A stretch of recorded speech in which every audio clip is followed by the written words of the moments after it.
كلما دخل عليها زكريا المحراب وجد عندها رزقا. قال يا مريم أنى لك هذا؟ وجد عندها فاكهة الصيف في الشتاء. جاء بعض الروايات أهل التفسير. قال يا مريم أنى لك هذا؟ استغفر. قالت هو من عند الله إن الله يرزق من يشاء بغير حساب.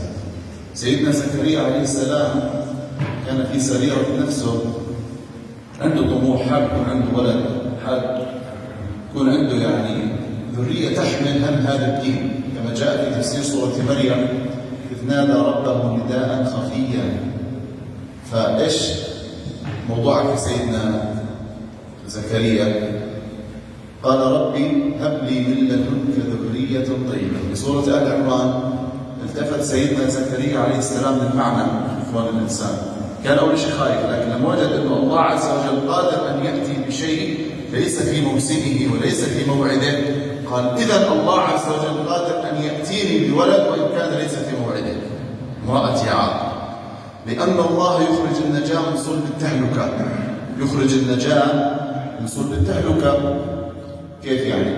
فرعون قال سنقتل أبنائهم، ضد ولد يشوف ولد صغير بس عشان يقتله، عشان أول الرؤية التي رآها في منام أنه سيأتي غلام ويذهب بملكه، وفسروا له إياها أيام المفسرين في زمنه، فقال كل ما يولد ولد سنقتله. قرأناها امبارح وأوحينا إلى أم موسى من أرضعيه فإذا خفت عليه إن تخاف من يجي شو تعمل؟ خبيه.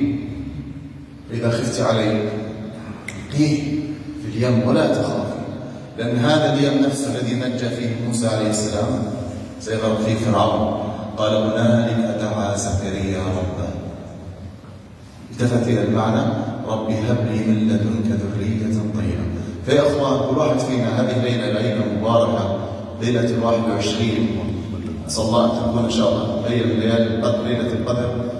فكما قالت عائشة رضي الله عنها يا رسول الله إذا صادفت ليلة القدر ماذا أقول؟ قال قولي اللهم إنك عفو كريم تحب العفو فاعف عنا. فهذا الإله العظيم الذي عنده هذه القدرة والله قادر اليوم أن يحقق لك كل شيء بس في سجودك وأنت ساجد لله عز وجل. تذكر هنالك دعا زكريا ربه، لأن الله يقدر. أنا عندي مريض قال عنه الأطباء لم يشفى، الله قادر أن يشفيه. كن فيكون. أنا عندي مشكلة وهم كبير، الله قادر أن ينجيني منها والله منها، لأن الله عز وجل قال نادته الملائكة وهو قائم يصلي في المحراب. لكن لما تسأل الله عز وجل شيء تسأله وأنت على طاعة الله سبحانه وتعالى. شوف سيدنا زكريا نادته الملائكة وين؟ العفطول، مش تحريم للفطول، لكن العفطول واللي قاعد لا سمح الله ايش يعمل؟ يرتكب معصية وهو قائم يصلي في المحراب، لأن ما عند الله عز وجل لا ينال إلا بطاعته. فنسأل الله عز وجل أن يبارك لنا في جمعنا المبارك وهذه العشر. شوفوا امبارح كنا نقول رمضان اليوم نقول مهلا رمضان. تلك 10 كاملة، 10 أيام تبقى والله كفيلة بأن تختم فيها ختمة، كفيلة بأن ترفعك درجات عند الله سبحانه وتعالى، كفيلة أن يستجيب الله عز وجل لك فيها من الدعاء بصدق وبدمعة وبإخلاص. الله عز وجل يفتح لك جميع الأفق ويفتح لك جميع ما تريد. وبارك الله بكم وجزاكم الله كل خير.